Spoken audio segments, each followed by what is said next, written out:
Okay, I'm up again. Yes, you're good.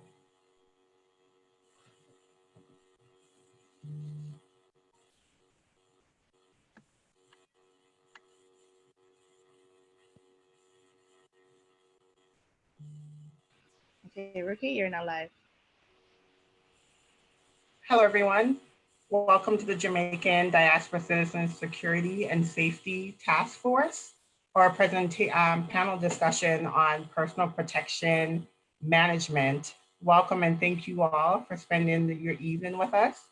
Today, we'll be hearing from Corporal Kevon Cameron, who will be discussing risk assessment, Sergeant Clark, Akazo Clark, who will be discussing personal security management, and Mr. Lloyd Dennis, who will be discussing cybersecurity. My co-facilitator is Mr. Pat Roy Jones. My name is Ruki Wilson. I'm the chair of the Citizen Security and Safety Task Force with JD Tan. Mr. Pat Roy Jones is a member of our Citizen and Security and Safety Task Force. He has a background in safety and security. He works in personal protection services and serves as a volunteer chaplain in the Jamaican Constabulary Force, the JCF. Mr. Jones also has paramilitary service experience. Thank you, Mr. Jones, for co-facilitating, and welcome everyone to this discussion. Mr. Jones? Thank you so much, Rookie Wilson, my wonderful chair. Good night, everyone. Tonight, we want to kick off our very important forum, but the focus tonight is going to be on personal safety and security management. So we have our first presenter, who I'm about to introduce, and he is no other than Corporal Kevon Cameron. Corporal Kevon Cameron, he holds a Bachelor of Science degree and an Associate of Science degree with distinction in supervisory management. He's a member of the Jamaica Constabulary Force for 14 years. He's integral in the training and development of members of the Jamaica Constabulary Force in weapons and tactical training. Please welcome our first presenter, Corporal Kevon Cameron. Hey, good night, everyone, and thank you so much for having me. It's indeed a pleasure to be here with you tonight. It's always good to go beyond the call of duty. As you see, I'm still in uniform. I haven't made it over yet, but I'm glad to be here. No, I'm here this evening to have a very, very quick discussion. However, very, very important discussion. And what this discussion really is about risk assessment. And what we realize is that most of the times, oftentimes, people in general not necessarily understand what this is, the importance of it, and how do we go about being able to prepare ourselves to deal with situations that require risk assessment. So the first thing I will start off by saying is that we all are faced with risks on a daily basis, on the mere fact and the mere basis that we are alive. But how many times do we actually take this opportunity to take a moment and think about the risks that are associated with the day-to-day living, the day-to-day situations that we have to face out there as human beings? Now, most of us, we just go about our business every single day, not knowing the challenges that some people face. And some people can relate to situations that they would have been in, not expecting that this situation would happen. So, what is risk assessment really and truly? For every time we leave our houses, and we don't even have to leave our houses, there is some situation where our lives can be at risk, our family's lives can be at risk. And that's just the reality of life. Well, let us say that I'm going to leave my house to go and conduct some form of business. Let us say that I'm going to go to the bank. What are the risks associated with me going to the bank to pull some money and heading to the supermarket to do business? There is a high possibility that we can be robbed. There's a high possibility that I could lose my life over this money. And most times people go to the day-to-day business, the day-to-day life, the day-to-day operations without paying attention to the finer details. I'll give you a perfect example. The other day, I saw a lady. I would have spoken to her about it. She went to the ATM machine and she drew a good amount of cash, I would assume. But then she went to her vehicle, and her vehicle was parked in an area where she was alone. And her handbag, she had her key inside there, and it took her a very long time to get to that handbag, to find that key, and to go inside the vehicle. Now, the question I ask, what are the risks associated with her going to that ATM machine to pull that money, going to her car and taking forever to enter into her vehicle? What are the risks associated? So, risk assessment in general is us stepping out of our minds, really and truly, stepping out of our day to day lives to assess our surroundings, to assess the situations that we are faced with, so that we can put a contingency in place, and also we can put a situation where we can minimize and reduce the risk of us being hurt, reduce the risk of us being injured, reduce the risk of us being robbed, reduce the risks of us finding ourselves in positions where we don't want to. And that's the honesty. So, first and foremost, how do we go about understanding risk? It is simple. Everything that we do in life, we basically have to identify the positives from it, the negatives from it, the advantages and the disadvantages. Now, if I am going to do a business transaction, which requires me using money, there is a risk. If I'm going to go on the road to drive my motor vehicle, there is a risk. Now, let us look at the risks that are associated with me driving on the road as example.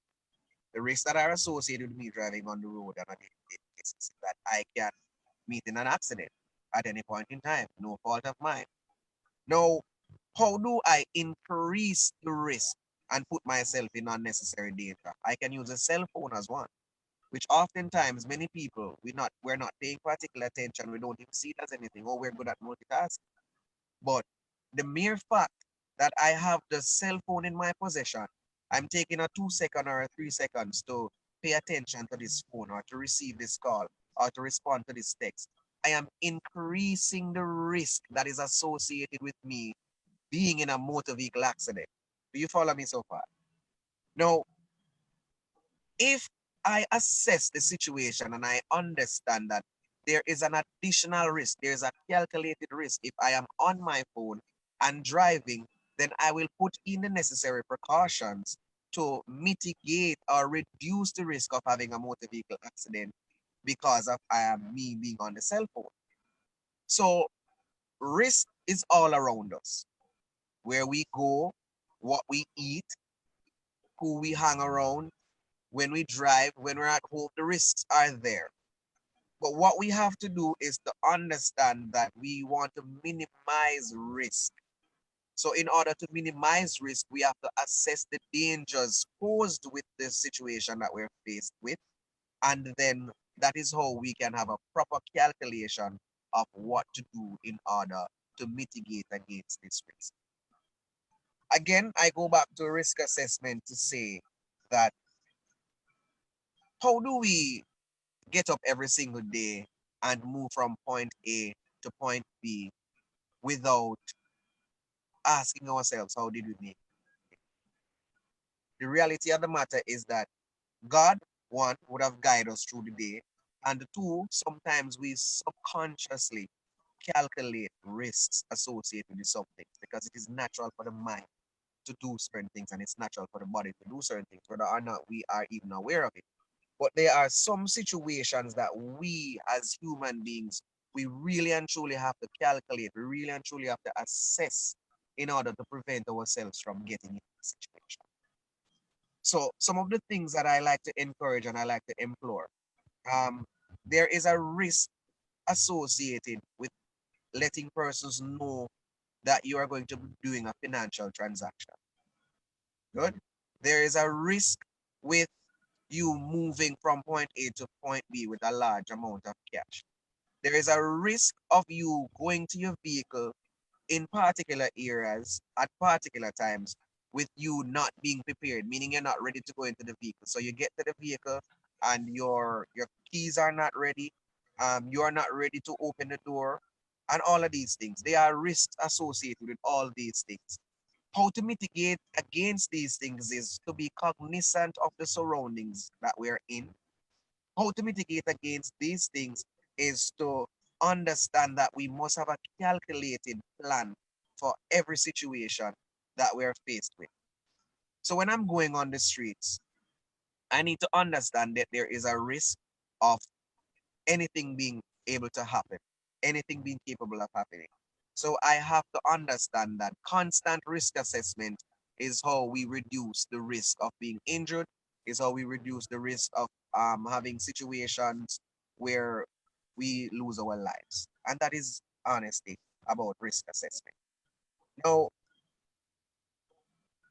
I can only encourage, I can only highlight, but risk management is a responsibility for each individual. And every individual has a very important role to play as it relates to managing risk for themselves and for their families. I have a responsibility to manage risk for my family.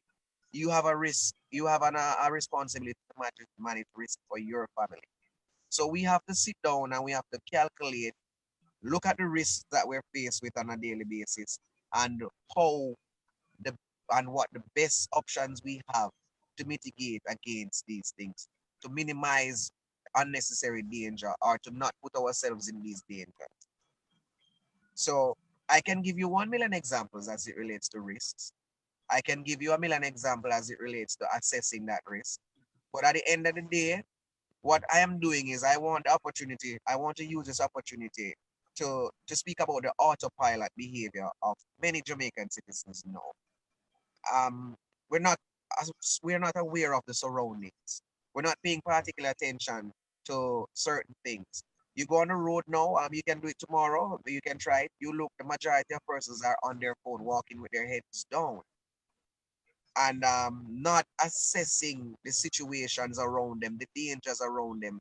The man who's lurking in the corner waiting to grab the chain and the cell phone as you go down there. So whilst we're moving from point A to point B, we are faced with risk as human beings, but we can minimize those risks and we can even prevent those risks from happening by being aware of our surroundings and by having a calculated plan of action for when we are in situations where we know that this situation may cause us to be in imminent danger. So in a nutshell, gentle people, risk assessment is something that we do every single day. Some people don't, but it's something that I'm encouraging that we have to do on a daily basis in order to defend ourselves out there against any unnecessary danger. So that is my part as it relates to risk assessment. I hope that I would have shed some light and clarity on the discussion. Thank you so much. Thank you so much, Corporal Cameron, for that deep and very substantial presentation, reminding us of the dangers of risk in our everyday lives. And your presentation would have featured immensely on risk management and some very important pointers that you would have made known to us with much clarity. We have to learn how to manage our risk on a daily basis. We have to calculate in order to mitigate, and we must avoid unnecessary danger. And we must also avoid the autopilot behavior, and we must practice good situational awareness. Thank you so much for those very important points, Sir Cameron. Your presentation was well received. Thank you so much, sir. Thank you. And so, ready and raring to go is our own colleague. I call him Sir Dennis. And tonight, our second presenter is going to be no other than Mr. Lloyd Dennis. He is a widely accomplished, result-oriented, highly motivated cybersecurity professional with over 20 years of experience in the design, implementation, management of global corporate networks, government agencies, systems administrator. He now works in the financial sector as an expert on risk mitigation and vendor relationships. He's a trained medical doctor, also has an extensive background in health issues. He has devoted considerable time in cybersecurity and is a doctoral student with Masters in Cybersecurity. He is a recipient of the CISSP by ISC2, CSIM by ISACA, and CDPSE. I guess he will shed some light on those acronyms. By Privacy, IAPP. Experience obtained in banking, managed services, consultation, and the federal government sector. Tonight, I bring to you our second presenter, and he'll be speaking on cybersecurity. Make welcome, Mr. Lloyd Dennis.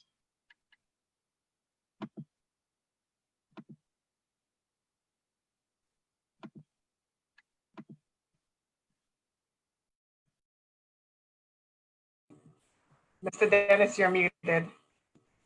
Yes, I am. I'm here talking to myself. I was saying good evening to everybody, and I want to thank everyone for putting this together. Also, I want to thank Mr. Cameron for leading us out on personal security. I will now go into discussing cybersecurity. I just want to share my screen here. Okay.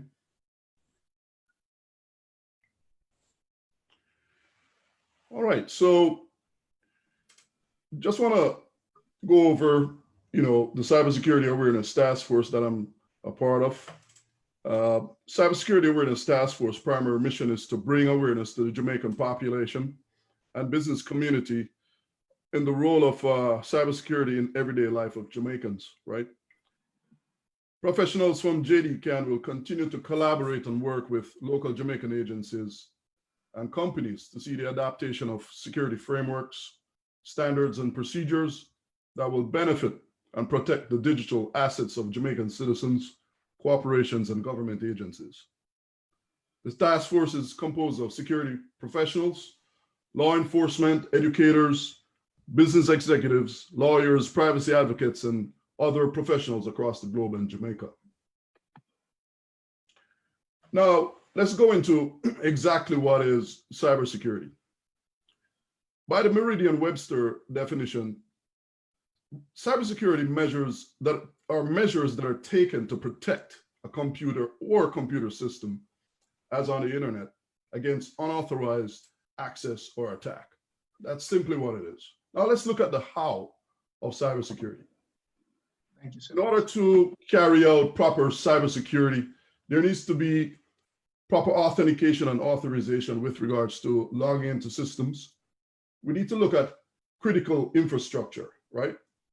When it comes to hospitals and aviation, network security, when it comes to firewalls, intrusion detection systems and intrusion protection systems, cloud security, auditing any type of computer systems, and that is done by monitoring, logging, and alerting, as well as configuration and vulnerability management, penetration testing by independent third parties, access control, and cryptography. Now, what is a cyber attack? Oxford Dictionary defines it as the possibility of a malicious attempt to damage or disrupt a computer system or network. I will also add that with the intention to access personally identifiable information, to infiltrate and change data, to establish command and control capabilities on computer systems, the stealing of intellectual property, elevating privileges on a system, or distributed denial of service attacks. Now, some common threats for cybersecurity is social engineering, phishing, or also called spear phishing, advanced persistent threats, credential stuffing, bot attacks, SQL injections, cross-site scripting, ransomware, and malware. And I want to touch on ransomware. Ransomware is a very devastating technique used by cybersecurity, by hackers that are trying to disrupt systems. And that's simply the technique of really encrypting every single system across a network and then really extracting from the owners or the operators of that system cash, funds that's paid in bitcoins, etc. And if the extortion is not paid, all of your files are gone. This is a very disrupting type of attack. Why should we be concerned about cybersecurity and cyber attacks? In 2019, it was estimated that there were 15 billion stolen credentials, meaning usernames and passwords. I want us to think about that. And all of this information is now in the hands of cyber criminals. Cyber criminals gained $2 billion from cybercrime in 2019. 40 to 60% of small businesses which lose access to their operational systems and data, they will close down. 40 to 60%. Only 26% of security issues are actually addressed by product and technology. The other rest of that is done by culture and personal adaptation, 74%. In other words, for us to protect ourselves against cyber attacks and cyber situations, we have to think, we have to understand, we have to be aware of our network, of our environment, of our personal use of the internet to stave off those attacks. As a number of major breaches in the first 6 months of 2020 was 2,037 major breaches. The number of records exposed in the first 6 months of 2020, 27 billion records. It is a very concerning operation when it comes to hackers and nefarious actors. What is the impact of cybercrimes? Cybercrimes hurts the national interest. And, you know, we're talking about Jamaica here, right? We got our island, we're a developing country. It will harm us if we're exposed to cybercrimes. Reliance by developing countries on the technologies of developed countries also exposes us to fraud and espionage potential. Now, cyber attacks as a service and hacking as a service is the type of technique that's on the dark web, whereby there are nefarious actors and criminals that are literally selling the service of hacking. In other words, you can get on the dark net, pay these guys, and they will give you tools, techniques, and the whole 9 yards of how to attack a system, all right? Now, what sectors are the focus for cybercrimes? The healthcare sector, the financial sector, IT and telecoms, HR and recruitment, manufacturing and utilities, the legal departments, third-party vendors, supply chains, and logistics. Now, what are some of the items that these guys are looking for? They want to get to your taxpayer registration number, your TRN. They want to get to your social security number, your passport information, your medical records, credit card numbers and your PIN, your name, your address, your driver's license, your bank account, and they want to have your date of birth. Why do you think they need all of these things? They want to take over your identity. They want to get into your finances. They want to steal information, right? What specific Jamaican sectors should be of concern? The tourism industry, aviation, police, law enforcement agencies, and local government offices, or cellular networks, the food industry, import and export, hospitality and entertainment, news outlets, and the broadcast sector. And you might think to yourself, why news outlets and broadcast sector? Because not only criminals want to take money, they want to spread disinformation, okay? So what are the potential impacts? The potential impacts is disruption of computer system of the tourism sector, right? Which causes a drop in revenue for the Jamaican economy.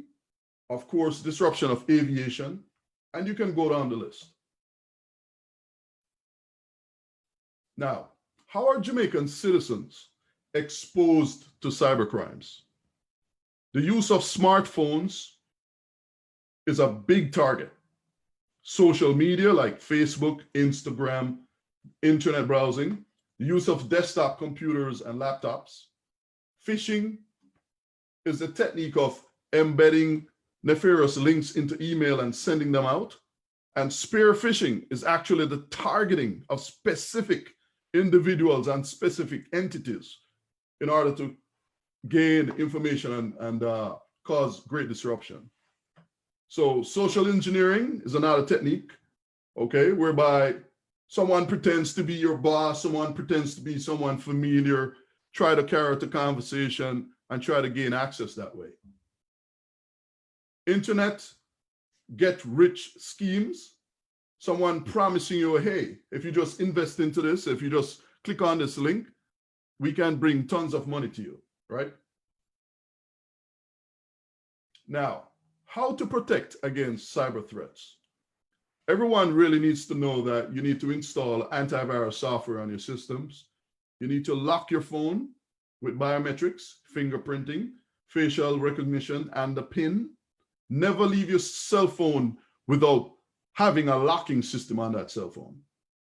And I want to bring something to light as well, that we should all try to configure two-factor authentication, also called multi-factor authentication, on all of your social media accounts.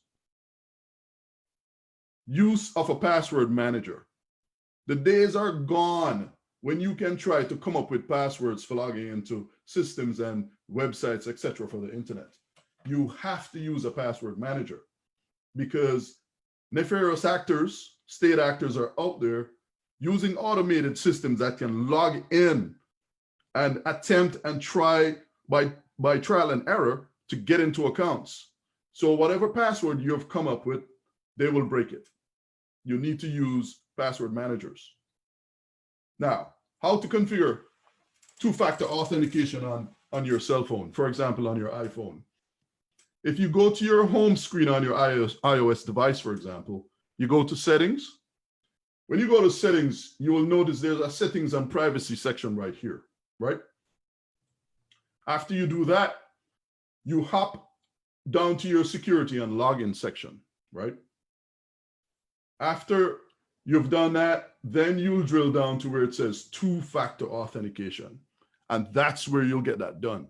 Now, I've shown you on the iPhone. It's very similar on the Android, right? Why am I telling you to do this? This is to protect you, your loved ones, the people you love, to stop folks from getting information and stealing your digital assets. Now, let's look at how to detect phishing emails. As I mentioned before, phishing is the technique by which someone embeds a nefarious link into an email and send it out with the hope of you clicking on that link, and then they're going to rob you of your assets or financial information, etc. When you get one of these emails, I want you to pay attention to the screen and focus on this. You need to inspect the header of your email. You want to make sure that although the thing says Amazon.com, you want to look up here really closely and see what kind of address is this email coming from, because a lot of times that will be not an Amazon address, even by one letter. When you get emails that say dear client and it's not specific to your name, a lot of times those are bad signs or red flags. Also, when you have links embedded in your email, you need to hover over the email link and make sure it's not sending you somewhere else. Those are some techniques, all right? So here's another example from iTunes where someone is trying to convince you that this is coming from Apple. But if you notice here in the email, it doesn't say @apple.com. It says @c.apple.com, okay? Pay attention to those details. As I said again, always pay attention to the embedded links. And another thing to look out for is the content. Look for the grammar and the way the email is lined up. A lot of times there's grammatical errors inside of the email, and you can tell, hey, this person is not for real, all right? Another thing, when you look at emails that are sent to you and you have links that you should click on, you have to make sure that any links that you're clicking on these days is appended with the letter S after HTTP. The S stands for security. And that is telling you that that link is secure, okay? I'm just giving you hints so that you can keep these things in mind. Now, I want to look at the time and I want to make sure that I don't run over my time here, but I want the Jamaican small business community to always think about this. And I know a lot of Jamaican communities already have this, but there are other entities that need to look into the cybersecurity framework. And why the cybersecurity framework? It is a standard by which a business will take on certain dictates and standards in order to operate, in order to protect themselves, right? So they need to identify all their assets. They need to be able to protect all their assets. They need to have systems that will detect nefarious activity. And they need to know how to respond to those activities. And if they're in the case of a disaster situation, meaning they're taken over by nefarious actors, they're taken over by bad guys, or someone knocks their system offline, there needs to be plans on how to recover, okay? So that is something that all small businesses in Jamaica need to look at, establishing a cybersecurity framework. Now, these are the details of that framework, as I mentioned them before. I won't be reading all that's on screen, but it will give you all the various ways you need to define what to identify, what to protect, how do you go about detecting, responding, and how to recover, yeah? And key points for Jamaican businesses moving to the cloud. You know, these days, everybody's moving to the cloud, right? You know, I thought the cloud was the white thing above our heads, but everybody's moving to the cloud these days, right? Now, newsflash, cloud service providers are not responsible for the security of your data, okay? The data owner is ultimately responsible, all right? So if you're moving data to the cloud, don't go thinking that the person who is operating a cloud service provider is ultimately the one who is going to protect your data. You are the one that's responsible for doing that. And you need to consider all of the different aspects of securing that data before it goes to the cloud. Now, you need to look out for what's called vendor lock-in. And vendor lock-in is if you're a business and you have your assets on the internet with a cloud service provider, if the cost of transferring from that vendor, from that provider is very high, or they have created certain proprietary constraints on you so that you cannot move, then you're locked in. How about lockout, vendor lockout? That's when a cloud service provider goes bust and you cannot get your data from them. So you need to have these things in mind before you consider a cloud service provider. And when it comes to cryptography, meaning how you go about encrypting your data, etc., keep this in mind. Always look for hardware security modules that store, generate your encryption keys. They should be at a standard of FIPS 140-2, level 1 up to 4. Generally in the market, you find folks operating between level 2 and level 3, all right? I know time is running out, so I will not labor on this much. Now, Jamaican use cases demonstrates the need for security awareness. What am I saying by that? In other words, things that has already happened, okay, in Jamaica is telling us that we need to focus on cybersecurity. Now, the Inspector Warren Williams, who is the head of the communications department in the Jamaican Constabulary Force, Forensic and Cybercrime Division, stated that back in March of 2018, that between in 2018, that between 2015 and 2017, there have been no less than 8 reported ransomware attacks against Jamaica. Dr. Monifia Hewling, she's the head of the Jamaica Cyber Incident Response Team in the Ministry of Science, Engineer, and Technology. She's warning persons to be what? Vigilant when carrying out business activities online, noting that everyone is at risk. Now, the JA CERT, which she's a part of, provided data that showed that Jamaica lost no less than $100 million due to cybercrime and cyber activities. I'm finished, folks, and I know the time is limited, but I'm sure that questions will come later. But that is my contribution to our panel tonight. Thank you.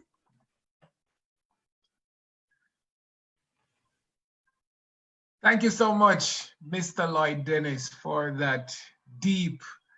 There was a lot of depth in your presentation. I'm sure that we were well fed going into the subject of cybersecurity. You would have shared some very important points that I would like to reinforce before we move on to our third and final speaker for tonight. You mentioned that cybersecurity is critical for our safety. You mentioned also that once we use the internet, once we conduct business online, once we go on social media, there is some level of vulnerability, and we must not take that lightly. In addition, you also spoke about the dangers of the spread of disinformation, covert operation, the use of smartphone and social media makes you a living target. And also you mentioned it's very important for us to inspect something as simple as the header of an email. And when it comes to cyber attack, we must be ready to identify the source of the attack. We must protect ourselves from the attack. We must be able to detect the attack, and we must also plan and be prepared for the recovery process. Thank you so much, Sir Dennis. That was an excellent presentation, and I'm sure that Sir Cameron would have laid the foundation and you would have continued. And so at this point, I am going to present to us our third presenter for the night, who happens to be my schoolmate from the best school in the country. It's no better school than St. Elizabeth Technical High School in Santa Cruz. The name of our third presenter is Sergeant Clausil Clark. Sergeant Clark hails from Nain in the parish of St. Elizabeth. Good place. He's a past student of STETS, St. Elizabeth Technical High School. He was enlisted in the Jamaica Constabulary Force the 29th of May, 2004. His first division he worked in was St. Catherine North in Spanish Town, where he spent 5 years conducting general police duties.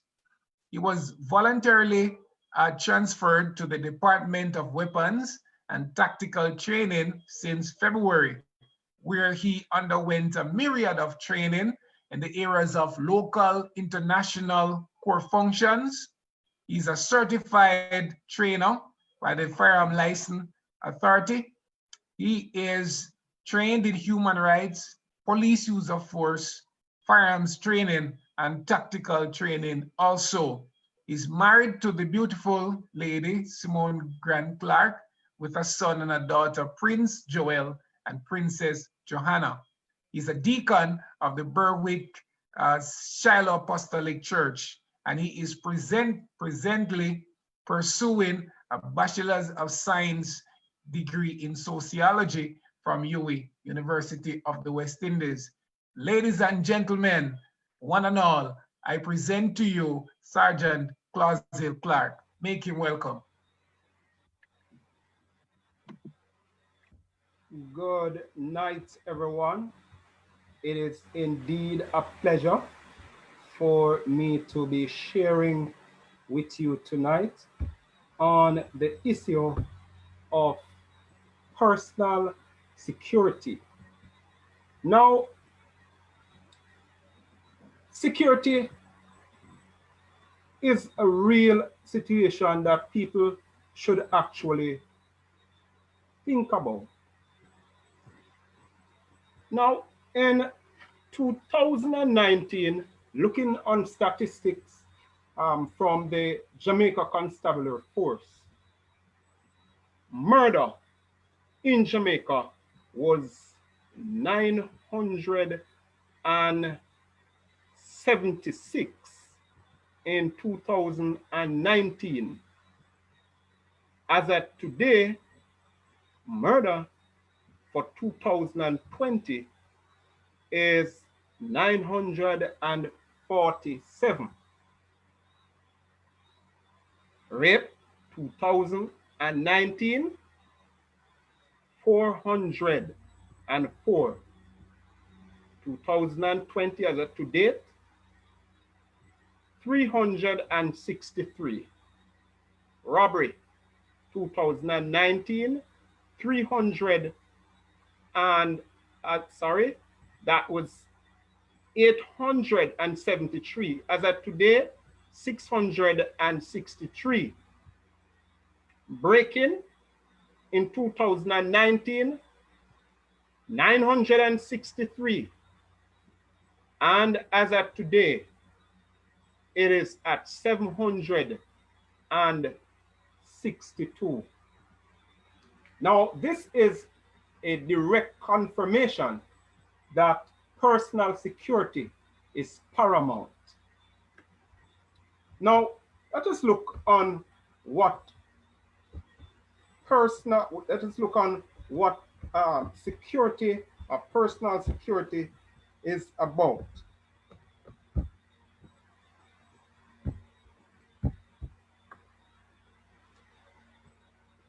Now, personal security, it is about protecting oneself from any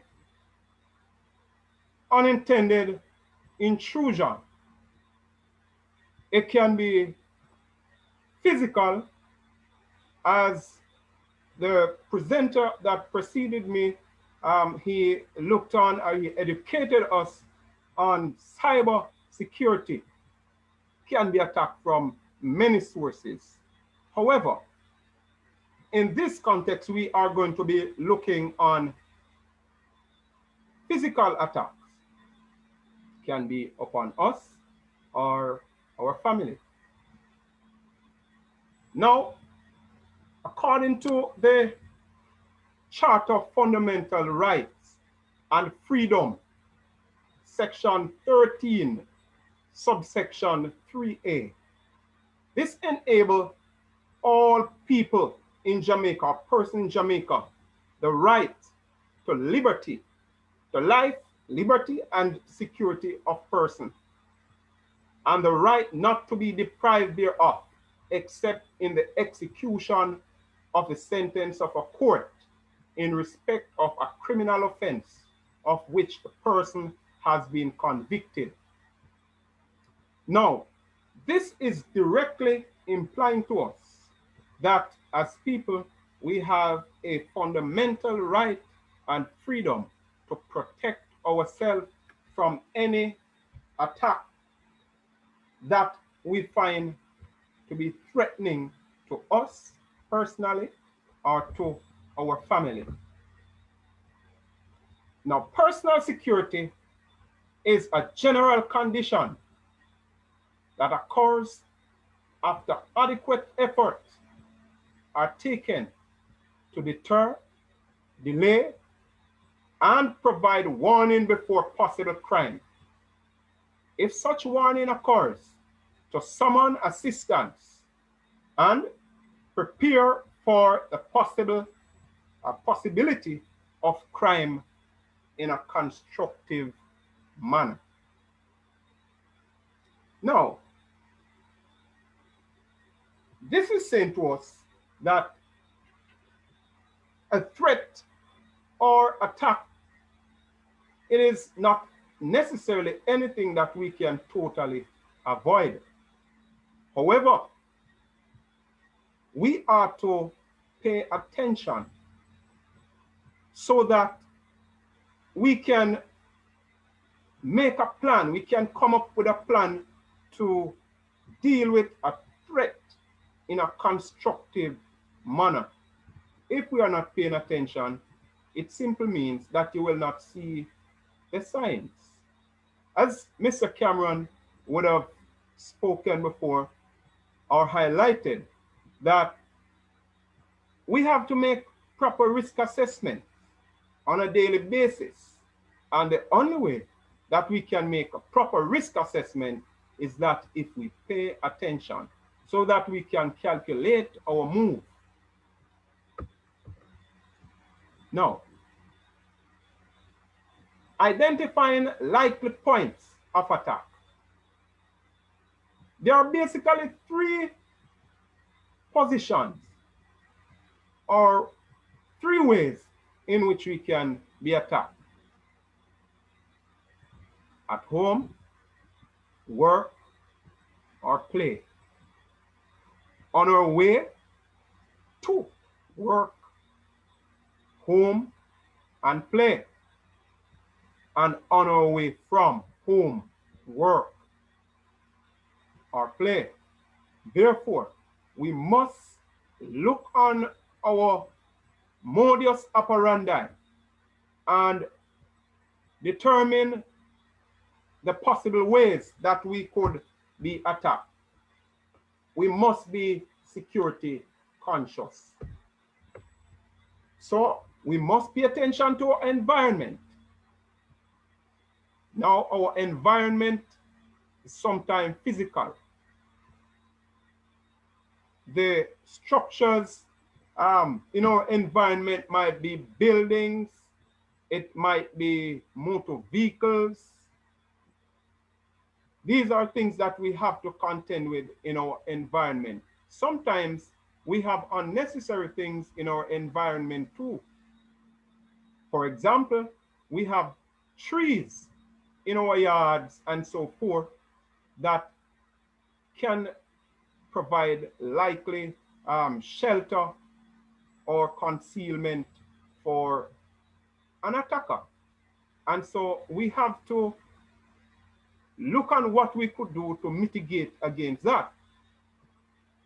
Now, we must pay attention to threat cues. Now, threat cues is simply the presence of the abnormal and the absence of the normal. Many a time, we as Jamaican, we talk about gut feeling, and we might hear somebody talk about gut feeling. Most of the time, if we obey our gut feeling, we realize that we are right. Now, we must take appropriate action. Whenever anything happens, we can determine to fight or to fly. Or we can freeze. By no way am I encouraging or would I encourage anybody to stand and to fight unless it is absolutely necessary. Because as Jamaicans are exposed to the thought, he who runs away lives to fight another day. So it is about trying to get away from the threat. As we could see that in the definition given by the Charter of Fundamental Rights and Freedom, it gives a guideline in how one should protect themselves, and it is limited to the Constitution of Jamaica, where we act in self-defense or defense of another where life was in imminent danger. Therefore, if we cannot establish that our life was under imminent threat, then we can find ourselves in a pickle sometimes. So as much as we want to protect ourselves and to protect our families, we must remember that the law, it goes for everyone the same. Now, when it comes on to our family, it is important that we establish a family code. Now, in establishing a family code, everybody in the family must understand the code, know the code, understand the code, and be disciplined with the code. We must be accountable to our partners, and partners could mean that mean your spouse, it could mean your children, or anybody that is a part of your circle, who should know about your whereabouts. So, if you have any impending change in your schedule, it is important that you update persons who should know. So, in a case where you should go missing, then the instant that you go missing, then somebody will know that something is out of the ordinary. The issue of human trafficking is alive and well. In fact, statistics have shown that the value or the amount of money that is circulating in the human trafficking underworld organization, it is increasing every year.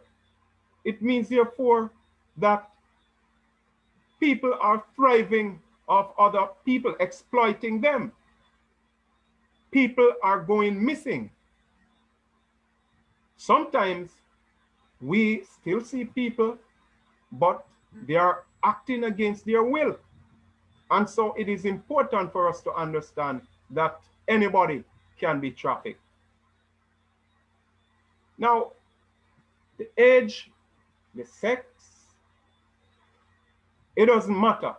Anybody can be trafficked. And so it is important that we bear certain things in mind. For example, you are looking at a job, or a job is offered to you. Be careful of how you go about trying to solicit that job, as well as to accept the job. There are certain promises that are made when a person is actually offering a job. We ought to be careful. If there are certain things that appears to be too good, it might not be good for you. For example, you are being offered a job abroad, and when you look at the salary and you look at the requirement for the job, it doesn't go together, then it should raise a red flag. Now, that is in an international sense, but locally, you might hear that, for example, a female is needed, beautiful female is needed for a job. And when you look at the job description, comparing with the salary and the requirements, for the job, you realize that it is out of line, red flag. So in case that you are looking at job, it is important that you go through the process of checking with the relevant organizations or bodies to ensure that it is a legitimate job. Now, when it comes onto your property, and property is anything that has value, does not necessarily has to be a house, as you see on the screen here. It could be your money. It could be your phone. It could be your computer. Whatever it is that somebody will have interest in or could have interest in. And you'll be surprised to know that people will have interest in the smallest thing that you probably you don't even cherish. However, we have to remember this equation: availability plus opportunity equal crime. Availability minus opportunity is really security. So, should you have your valuables, ensure that you keep them in a position that they are not readily seen. For example, you're traveling in your motor vehicle. If it is that you have your valuables, don't leave them on the seat with windows wound down so that somebody passing can see your valuables and just decide to pick it up. Sometimes, if it is just that they were going to pick it up and leave, then that would be one thing. But because they are going to be using force to take it, sometimes they take more than just your property that you have there, but also they may take your life. It is important that we harden our targets. Refrain from volunteer personal information. Inform or information about your modus operandi and access to your property. Now, modus operandi there is talking about your mode of operation. You don't need to tell people or to inform anybody about your mode of operation unless it is somebody who really needs to know. Sometimes we don't tell them physically, but people observe our movement, study our movement. Deception is good in some ways. And so we can mix up our movement and cause our pattern not to be easily observed. Always find appropriate ways to discard sensitive documents when it has been used for its relevance use. So you don't need it anymore. The document has expired. Find means and ways to dispose of it properly. Because this is one way that people can go through your refuse or your garbage and they can study how you do business. They can get information about you and that can open you up to attacks. Refrain from writing personal information such as address in children books or backpacks. Sometimes this innocent child doesn't even know what is happening, but people can actually solicit information from that source and get enough information to attack you and your family.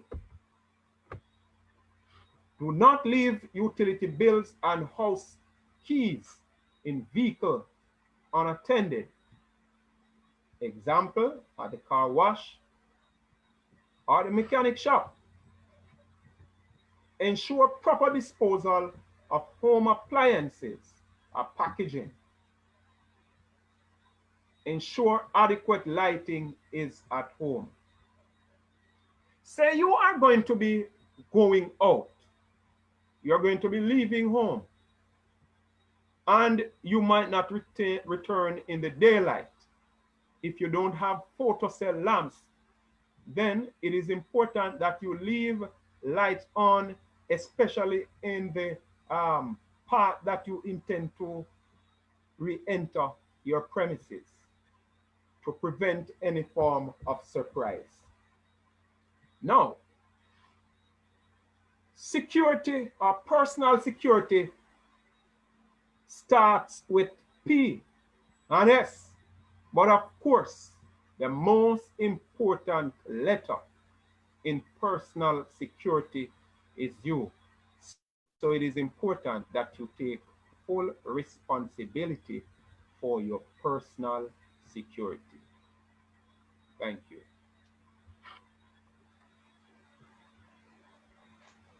Thank you so much, Sergeant Clark. That was indeed an excellent presentation, sir.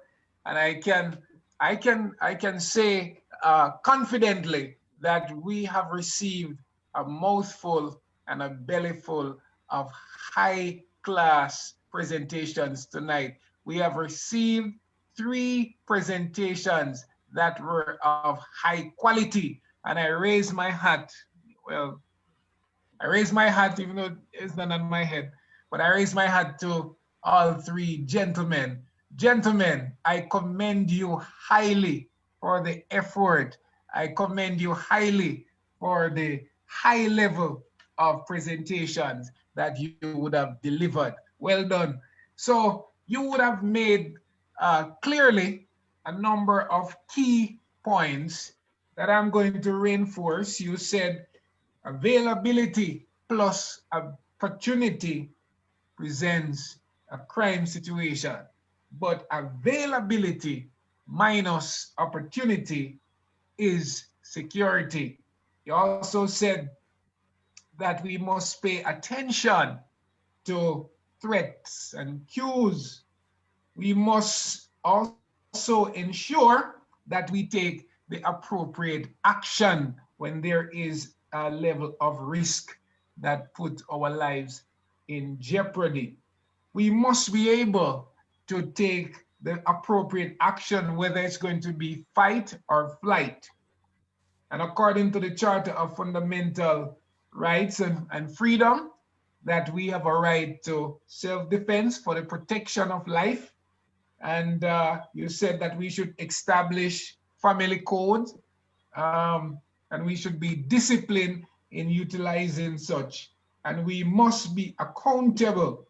I just made a check a moment ago on the Facebook Live, and I realized that so far we are live and direct with over 85,000 followers at the moment. So, gentlemen, this is indeed a wonderful forum. So I now hand over to my wonderful chair in the person of Ms. Rookie Wilson. Please make her welcome again. Thank you all. I've learned so much from these presentations. And I know I want to invite our Facebook audience to type in the questions in the chat in Facebook so we can get your answers, your questions answered. While I give some time for our Facebook audience to type their questions in, I have a question. Given and Sergeant Clark or Corporal Cameron or Mr. Dennis, anyone can feel free to answer. Given this pandemic and many people are kind of doing things differently, right?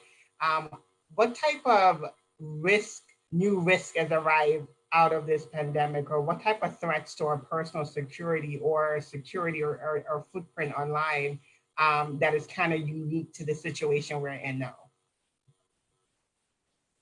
I'll take that. It has gone up exponentially, because of COVID, right? And a lot of folks have lost their income, have lost their jobs, unfortunately, and they're going through a lot of struggles right now. There are individuals that have literally preyed on those folks, offering all kinds of schemes about helping each other out. And all that they're looking about is helping themselves out, right? So, caution to the wind, right? We have to be very, very careful what we're being presented, okay? Every Jamaican that's listening to me right now, do not be the victim of somebody else's scheme.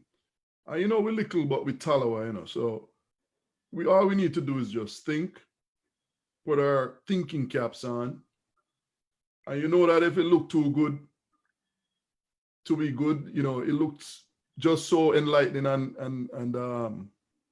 have a lot of reflections of gold and silver, you know that it's a problem, right? Let's just deal with reality, earn our living the honest way, and do not fall victims to all of these things that we're being presented online or in person.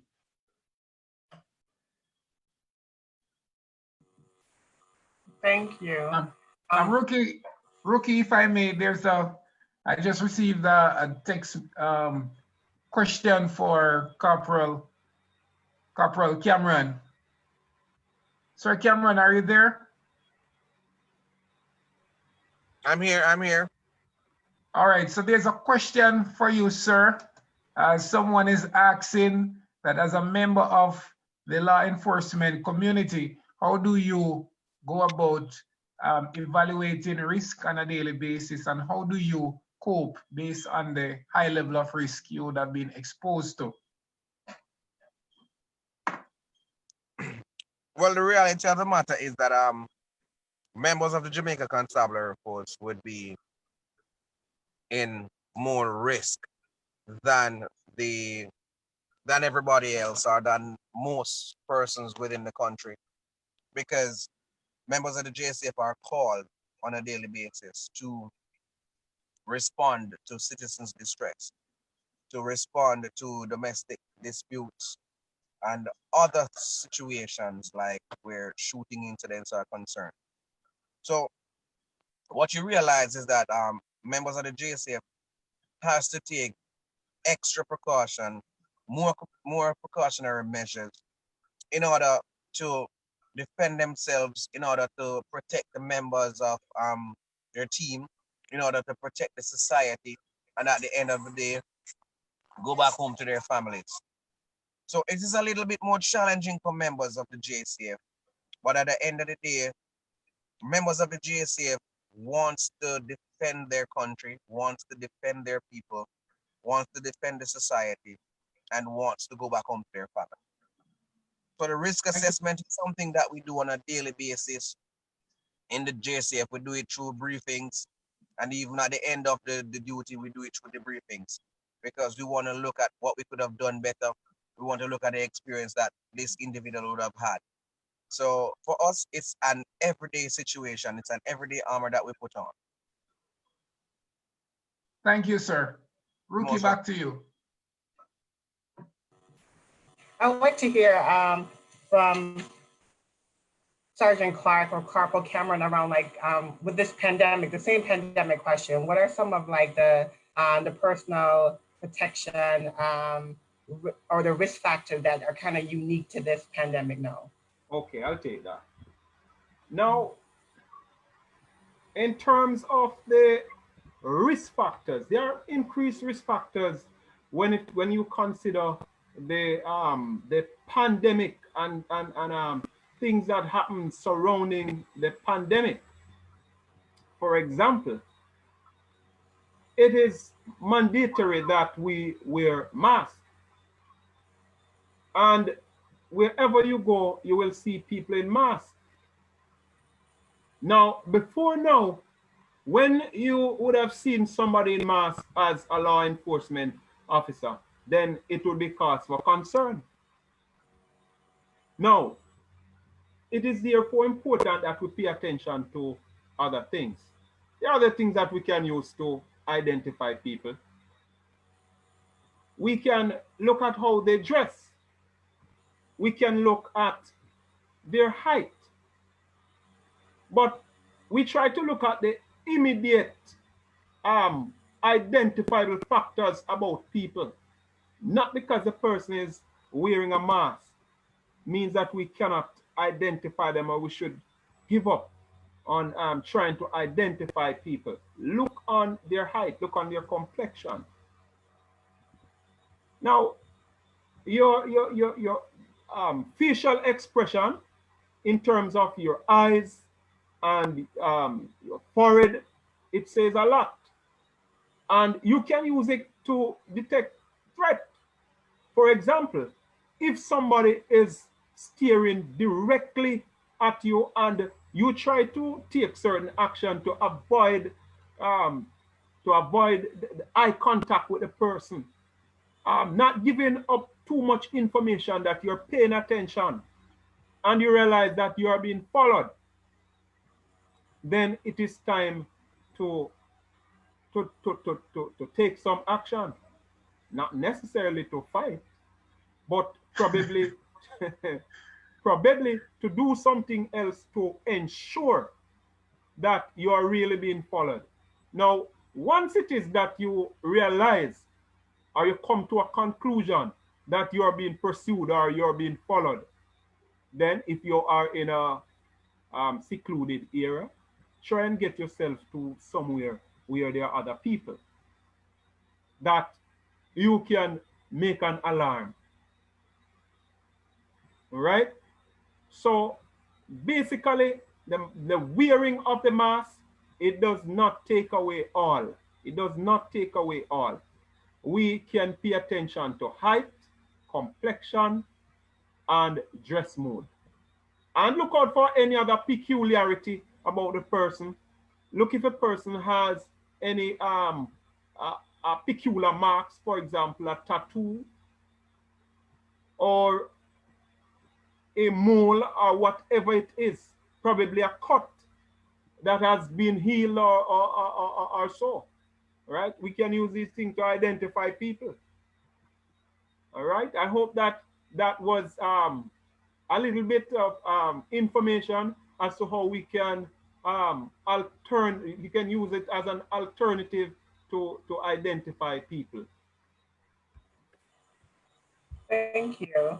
We have a question on Jamaicans.com Facebook from Norman Campbell. He's asking, he said, the gentleman who gave us such eloquent presentation, is there any way we can get that material in our email inbox? He's particularly interested in the security bit. Mr. Dennis, I'm not sure if you can share an email with the request. You're on mute. You're muted, Mr. Dennis. You're on mute. Unmute, Sir Dennis. Yeah, I tend to mute myself a lot, right? I have no problem sharing the material. I will pass it on to you, Rookie, and you can dispense it to that person. Just ask them to leave you their email, and I will get it to you, and you get it to them. Thank you. I'll type it in the chat box, the JD Tan email, and just send us an email for the request. Rookie, if I may. Thank you. Sir Dennis, there's a question. There's a question coming for you, sir. Okay. Live and direct. Someone is asking for you to shed some light on what the darknet is. You mentioned the darknet in your presentation, so okay. Could you? The darknet. The darknet is basically the internet that most of us do not go on. Okay. This is a location or another parallel internet that is encrypted, and it lends itself to privacy and you remain anonymous when you're connected to that network. Folks who are hardcore privacy advocates usually use the dark net. That's one type of person that peruses the dark net. Another type of individual that goes on the dark net is a person with a criminal mindset. Okay, so imagine what I'm talking about. You got one person, you know, like a reporter in a communist type country or a dictatorship type country. They want to communicate out. So they try to get into a situation like the darknet where they can remain anonymous. Nobody can track them for their safety. But then on the other flip side, the darknet is used by nefarious actors who do not want to be identified. Okay. And on the darknet, financial transactions are usually carried out in digital currency like Bitcoin and some other type currencies like that. And the reason, again, because it's not traceable. There are a lot of terrorists. There are a lot of narco trafficking. There's a lot of human trafficking that happens via the dark net. Okay. Now, for individuals who are normal citizens and they may be thinking a little bit on the dark side, I want to say one thing to you as a warning. You know who else is on the dark net? The National Security Authority is on the dark net. The FBI and the CIA is on the dark net. They have nodes into the dark net by which they use to decrypt information and track criminals. So don't be too curious, because curiosity can kill the cat. As the saying goes, stay off of the dark net. Okay. If you're a researcher, that's what you do. No problem. If you got nefarious intentions, make sure you don't slip up, because you will get caught. So that's basically it when it comes to the dark net. Thank you so much, Sir Dennis. Rookie, back to you. So another question would be, I have in my home, I have a grill on my door and a grill on my window. Someone cut the lock or pop the lock and come in and break in and take my belongings. Besides grilling out the house, what other ways would you recommend that I can help to secure my home and my belongings inside? Okay. Sir Clark, that goes for you. Yes, man. All right. So, in our modern time, we have things like motion sensor lights, right? If you have dogs or other types of animals that can actually alert you, it's something that is good. All right. We also could use alarm system. We have alarms that is triggered by unusual motion, right? And so these are some things that we can use. It is important that we look out for our neighbors as well. So anything that is abnormal that is happening, we spoke about threat cues earlier, right? It is important that we get involved in securing our communities and not just our own home, because when we work as a community together, then it is more difficult for an external elements to actually infiltrate our communities. Thank you. So with the advent of social media now, right? Everyone is online on some social media platform. Everyone is present somewhere.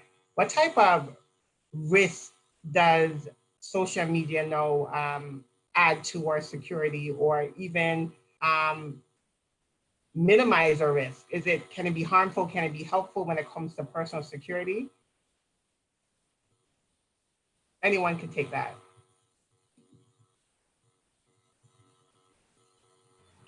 Of course. When it comes on to social media, we realize that everything that people does, it is posted on social media, and spoke about modus operandi. So if somebody is having a night out with their spouse, nobody needs to know that. Huh? If you're going for a walk, nobody needs to know that. Huh? It is about you and we have to pay better attention, because once you put it there, the thing is about social media, you put it there so that somebody can see it and somebody can like it.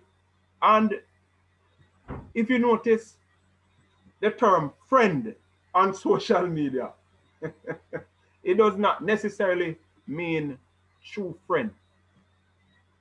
And sometimes we end up friending people who we doesn't even know.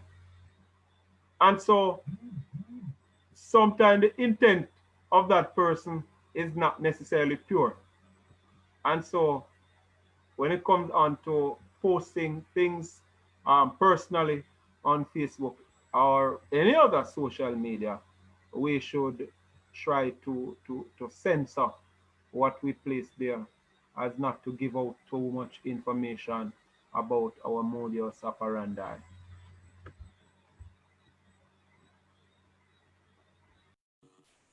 Anyone else wanted to? Yeah, in terms of social media, it is increasingly a platform that is being exploited by state actors.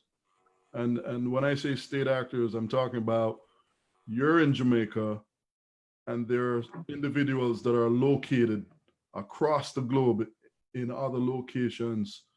I don't want to particular call out any nations, but a lot of us know where a lot of these nefarious activities come from, right?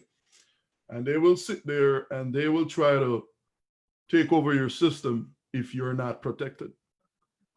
And they can have access to, as Mr. Clark mentioned before, if you drop information on these sites constantly about where you're going and you know what your intentions are and your daily activities, it is a risk.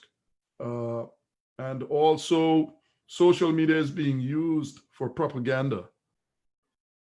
False things are being broadcast on social media, and folks are telling you that it's the truth. And as time progresses, you notice that there's a blur between what is true and what is a lie, right? And it seems like the lies are getting more truthful, and the truthful things are looking a bit confusing, right? So be very careful what you post on social media. And also, as Mr. Clark indicated, it's not everyone that appears to be a friend is a friend. So be very careful who you associate with and let into your inner circle.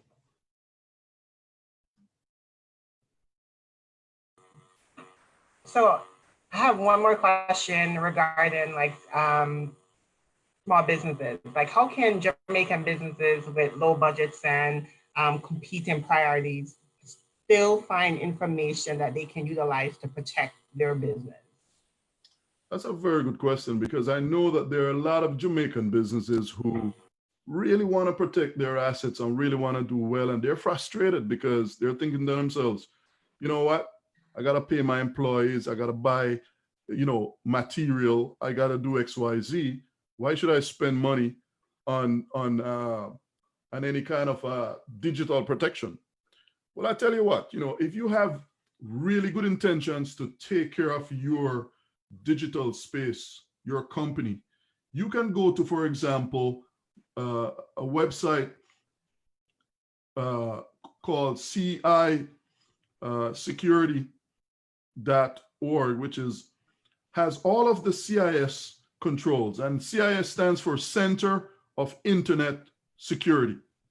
You can go to that website, you can download PDFs, you can download Excel spreadsheets, and all of those standards for hardening your network devices are all there. For example, if you have a Cisco router, it'll tell you how to harden it. If you got a Palo Alto firewall, it will tell you how to harden that firewall. If you got your Windows servers, your domain servers, your email server, it will show you step by step how to harden all of those things. And guess what? It's totally free. You don't have to pay any bucks. And it's available to Jamaicans. You can just go to the website, look around, okay, and get that done. So there are many resources on the internet. Another good source is SANS.org, SANS.org. You go to SANS, they have a lot of protocols and a lot of standards for you to live by as a person that want to protect your assets, your digital assets, and organize yourself as a company and stay protected. Thank you. Thank you all. This is such great information.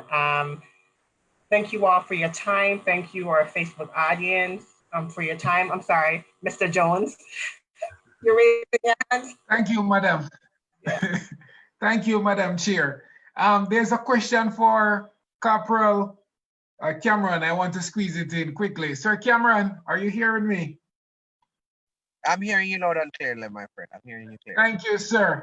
So this here's a question for you here, sir.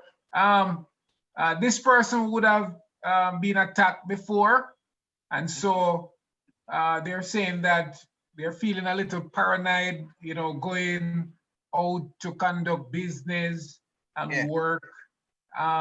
So the person is asking, from your knowledge and experience in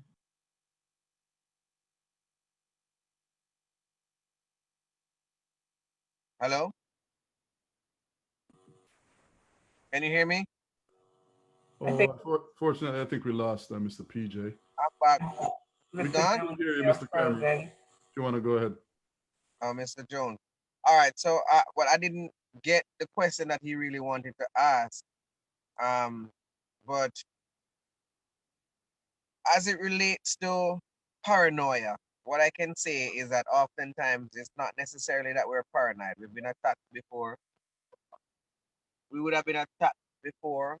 So we're in situations. It's really what you call a heightened alert system, because we would have experienced a particular situation before, so we can actually account and understand and even relate what we would have been through. So we don't want to relive that experience. So we don't want to take anything for granted. So it's not necessarily that you are paranoid, my friend. It's just that you are heightened as it relates to your risk assessment and your risk management, which is actually a good thing, because nobody should relive that particular situation or incident, right? So I understand that there might be situations replaying in your head, but what you need to do with that situation is to channel it into calculated plans of action, calculated plans of risk management, because that is what is important. But I am a person who I always leave my house telling myself that, hey, anything is likely to happen. If anything at all should happen, if this should happen, what am I going to do? Where am I going to go? Where do I hide in terms of taking cover? And it's not that I'm paranoid. It is me trying to be mentally prepared for the situation so that I can also be physically prepared should need arise. So it's not necessarily paranoia, my friend, honestly speaking.